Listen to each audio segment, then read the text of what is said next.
Hi అండి, అందరికీ good morning. ఈరోజు మా ఇంట్లో స్పెషల్ ఏంటో తెలుసా అండి? చూడండి, ప్రాన్స్ కర్రీ. ప్రాన్స్ని అయితే నేనైతే ప్రస్తుతానికి నూనెలో వేస్తున్నాను. కొంచెం అల్లం వెల్లుల్లిపాయ పేస్ట్ వేసి ఇది లైట్గా వేగిన తర్వాత తీసి వేరే గిన్నెలో వేస్తాను. తీసినప్పుడు మళ్ళీ చూపిస్తాను. చూడండి చూడండి ప్రాన్స్ ఈరోజు మరి మామూలుగా ఉండదు. దీంట్లో గోంగూర కూడా వేస్తున్నామండి.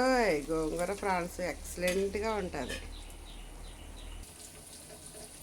ఇదిగోండి వేయించిన అల్లం వెల్లుల్లిపాయ పేస్ట్తో వేయించిన రొయ్యలండి. నేను వేరే గిన్నెలోకి తీస్తానండి. ఉల్లిపాయ పచ్చిమిరకాయలు కూడా వేయిస్తున్నాను. కొంచెం వీడియో తీసేవాళ్ళు లేక నాకు కొంచెం ఇబ్బందిగా ఉంది. దయచేసి ఏమనుకోవద్దు. ఉల్లిపాయ పచ్చిమిరకాయలు వేస్తాను. వీటిని కూడా వేపుతున్నాను. కొంచెం బాగా డ్రై అయిన తర్వాత నెక్స్ట్ వీడియోలో మళ్ళీ మీకు చూపిస్తాను.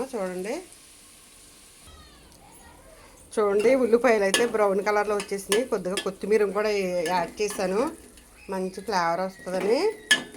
చక్కగా ఉల్లిపాయ పచ్చిమిరపకాయలు చక్కగా కొత్తిమీర కూడా మంచిగా వేగేసిందండి. చూడండి మంచిగా వేగినాయి.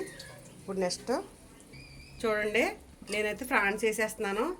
చక్కగా వేయించి పెట్టుకున్న అల్లం వెల్లుల్లిపాయ పేస్ట్తో వేయించి పెట్టుకున్న ఫ్రాన్స్ని వేసేస్తున్నానండి.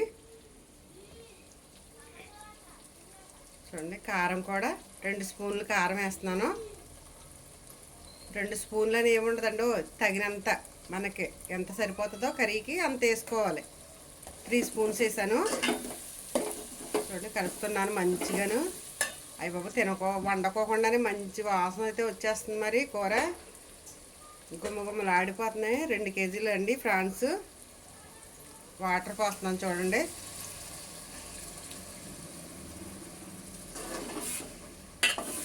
ఒకేసారి పోసేసుకోకూడదు.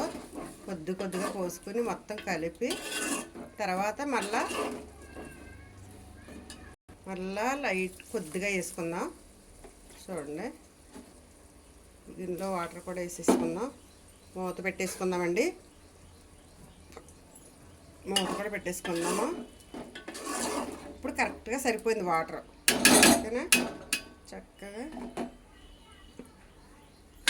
చూడండి, మూత పెట్టేస్తున్నాను. మూత పెట్టేస్తున్నాను. ఒకసారి ఉల్లిపాయ మా కూర ఎలా ఉందో చూద్దామండి.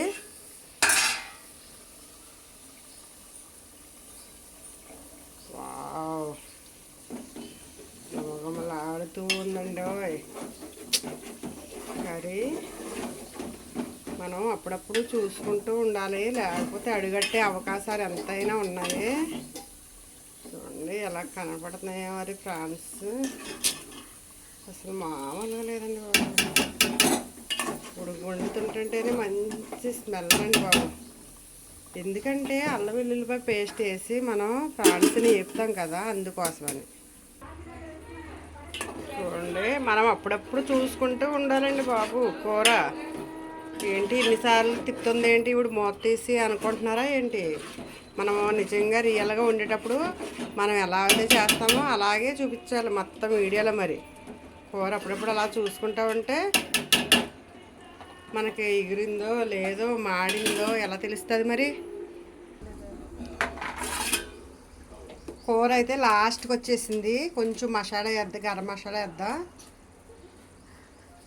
మసాలా కూడా వేస్తే దాని ఫ్లేవరే వేరేగా ఉంటుంది కదండి. ఎల్లుల్లిపాయ పేస్ట్ వేసుకున్నా కానీ మసాలా వేసుకుంటే మంచి గుమ్మగుమ్మలు ఆడుతూ ఉంటుంది. అందుకని కొంచెం మసాలా కూడా వేసాము.